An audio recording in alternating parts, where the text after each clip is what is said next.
Le livre de Osée, chapitre 5. Dieu dit: Écoutez ceci, vous, les Cohen. Soyez attentifs. Maison de Israël et maison du roi, entendez-moi. Car à vous est destiné le jugement.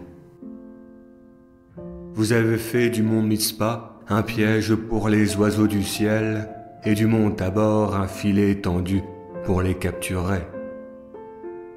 Par leurs sacrifices, les déviants s'enfoncent dans les tréfonds, et moi, je désapprouve le tout. Je connais Éphraïm, et Israël ne m'est pas caché. C'est pourquoi je connais l'infidélité d'Éphraïm. C'est pourquoi Israël ne peut pas me cacher sa souillure. Et le prophète dit: Leurs mauvaises actions ne leur permettront pas de retourner vers Dieu et les siens. C'est parce que l'esprit de l'adultère est parmi eux que Dieu ne les reconnaît pas.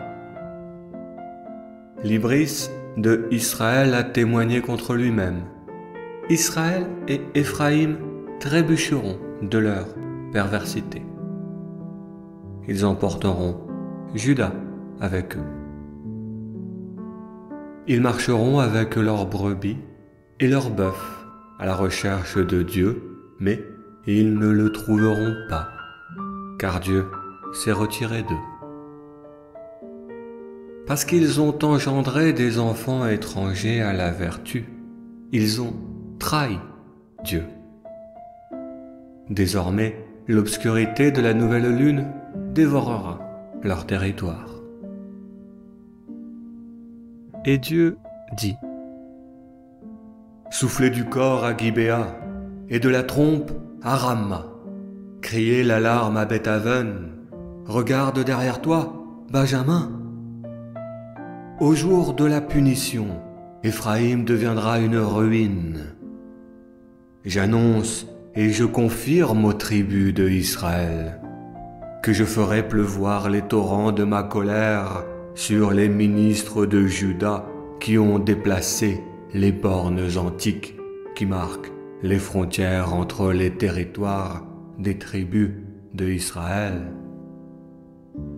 Que Éphraïm a tort d'avoir fragmenté mon jugement et qu'il est fou de suivre leur bavardage. Que je serai comme la mythe pour Éphraïm et comme la pourriture pour la maison de Juda. Éphraïm voit sa maladie et Juda sa blessure. Éphraïm se tourne vers la Syrie et il envoie ses messagers au grand roi d'Assyrie. Mais lui sera incapable de le guérir de sa maladie, ni même de soigner sa blessure. À cause de ceci, je serai comme un chacal pour Éphraïm et comme un fauve pour la maison de Juda. Moi et seulement moi, je mordrai ma proie et je m'en irai. Nul ne pourra me l'enlever. Je m'en irai retourner chez moi jusqu'à ce qu'ils reconnaissent leur transgression et cherchent ma présence. Quand pour eux viendra la détresse, ils chercheront à me plaire. Le livre de Osée, commentaire du chapitre 5. Ce chapitre s'adresse aux deux parties, au royaume du Nord comme au royaume du Sud. Le message s'adresse au roi, au sacerdoce et au peuple. Pour contextualiser les références, le mont Mitzpa se trouve dans le royaume du Nord dans le territoire de Manassé, dans la région de Galaad. C'est en ce lieu que Jacob et les fils de Laban élevèrent des pierres en témoignage de l'alliance renouvelée entre Jacob et son beau-père Laban. c'est-à-dire entre les Israélites et les Araméens. Le mont Tabor se trouve lui aussi dans le royaume du Nord. Selon la tradition rabbinique, ce lieu devient un lieu de culte suite à la bénédiction de Moïse qui déclare dans le chapitre 33 du livre du Deutéronome: « Zabulon et Issachar appelleront les peuples sur la montagne. Là, ils offriront des sacrifices de justice, car ils suceront l'abondance de la mer et les trésors cachés dans les sables. » La montagne en question est celle de Tabor qui se trouve au croisement des territoires de Nephtali, Zabulon et Issachar. Quant au lieu de Gibéa et de Rama, selon le chapitre 7 du premier livre de Samuel, à Rama, en Benjamin, fut construit un autel par le prophète Samuel, et c'est de cet endroit qu'il jugeait Israël.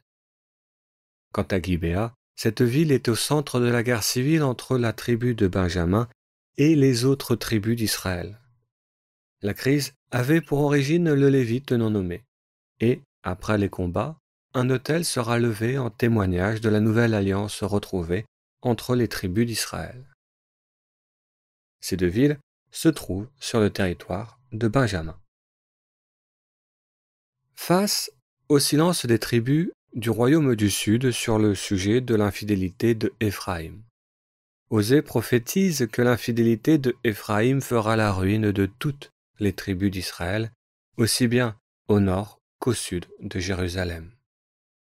Leur silence et leur inaction les rendent aussi complices de cette infidélité. C'est pourquoi, même sur le territoire de Benjamin, l'alarme doit être sonnée, car le danger est proche. Il vient du territoire de Éphraïm, de Béthel, au nord du territoire de Benjamin, figurativement, dans le dos de Benjamin. Malgré cet avertissement, Osée n'incite pas le royaume de Juda à envahir le royaume de Éphraïm. C'est pourquoi il rappelle qu'au nom de Dieu, les tribus ne doivent pas déplacer les bornes antiques qui représentent les frontières de chaque tribu. Cette obligation est une référence aux chapitres 22 et 23 du livre des Proverbes du roi Salomon. La prophétie de Osée se trouvera historiquement confirmée, car après la chute du royaume de Éphraïm face à l'empire assyrien, les élites des tribus du nord seront otages en Assyrie. De même, après la défaite contre l'empire babylonien, qui aura lieu environ 150 ans plus tard, les élites du royaume de Juda seront otages à Babylone. Pour éviter la chute, Osée appelle les tribus du nord et du sud à revenir à l'unité, à respecter le tracé des frontières effectué par Josué et à ne pas fragmenter l'enseignement divin, c'est-à-dire de tenir compte de tous les livres révélés, c'est-à-dire aussi bien ceux de Moïse que ceux de David ou de Salomon.